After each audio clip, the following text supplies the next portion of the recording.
Hello बच्चों, let's read the question first. What is the effect of alcohol on liver? Alcohol का क्या effect पड़ता है liver पे, ये हम यहाँ पे स्टडी करेंगे. तो जहाँ पे की कॉन्सेप्ट यूज किया जाएगा वो हम अल्कोहल के इफेक्ट को स्टडी करेंगे ऑन लिवर.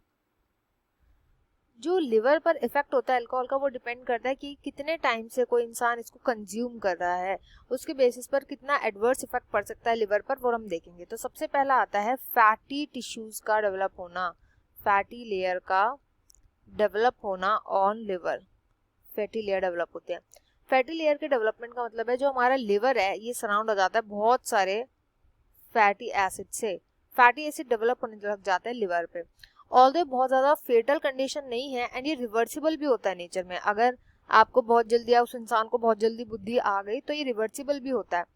बट इसमें क्या होता है, धीरे धीरे करके बहुत स्लोली करके जो लिवर की कंडीशन होती है वो डिटेरियोरेट होना शुरू हो जाती है.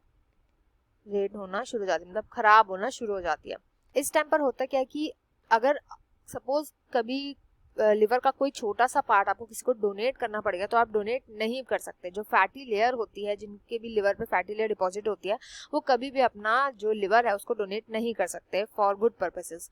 तो यहाँ पे ये एक पॉसिबिलिटी भी हट जाती है. साथ ही साथ लिवर की कंडीशन खराब होना तो स्टार्ट हो ही जाती है.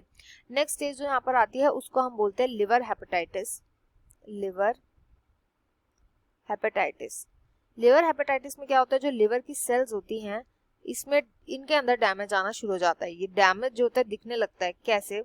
लिवर हेपेटाइटिस में जो कंडीशंस होती है वो जॉन्डिस जैसी होने लग जाते हैं. मतलब स्किन का येलो होना, साथ ही साथ आईज का जो होता है वाइट पार्ट उसमें येलो होना, वॉमिटिंग बहुत होनी स्टार्ट हो जाती है, वॉमिटिंग होना, नॉशियस रहना, हमेशा नॉजिया होना एटसेट्रा. तो ये सब चीजें देखने को मिलती है. इस स्टेज को हम बोलते हैं इस स्टेज को बोला जाता है लिवर हेपेटाइटिस.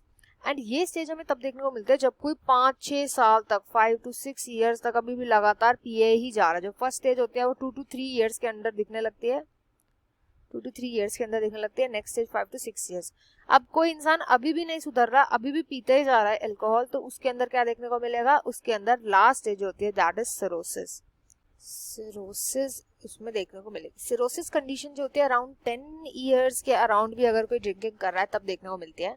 इसमें देखने को क्या मिलता है कि जो लिवर की टिश्यूज होती हैं, लिवर की टिश्यूज हमें आपको ये पता होगा कि हमारे लिवर की टिश्यूज के अंदर रीजनरेशन की पावर होती है, रीजनरेट करती रहती है आप सेल. बट जब कोई प्रोलॉन्ग ड्रिंकिंग करता रहता है अल्कोहल की तो इस वजह से लिवर की टिश्यूज होती है वो डैमेज होकर के जब उनकी डेथ होती है तो जो इनको टिश्यू रिप्लेस करता है उसको हम बोलते हैं स्कार टिश्यू. ये स्कार टिश्यू रीजनरेट नहीं कर सकता. मतलब कि अगर लिवर के टिश्यू की जब सेल्स खत्म हो गई तो स्कार टिश्यू आएंगी, वो रीजनरेट नहीं करेगी and this leads to what, failure of the liver. तो यहाँ पर बस परमानेंट फेल हो जाता है हमारा जो लिवर होता है, उस जो इंसान उसका लिवर फेल हो गया. फेल होने की वजह से क्या होता है, धीरे धीरे जो बॉडी के बाकी के ऑर्गन्स होते हैं वो भी फेल होने स्टार्ट हो जाता है. क्यों? क्योंकि लिवर का मेन फंक्शन होता है डिटॉक्सिफिकेशन करना बॉडी के अंदर. जब बॉडी के अंदर डिटॉक्सिफिकेशन ही नहीं हो रहा तो जो बाकी के ऑर्गन है वो वेस्ट के एक्यूमुलेशन की वजह से क्या हो जाते हैं, उनका भी धीरे धीरे करके फेलियर होने लगता है जैसे उस की फिर डेथ जाती है. तो यही मेन अफेक्ट होता है अल्कोहल का on the liver. I hope you understood well. Best of luck and thank you.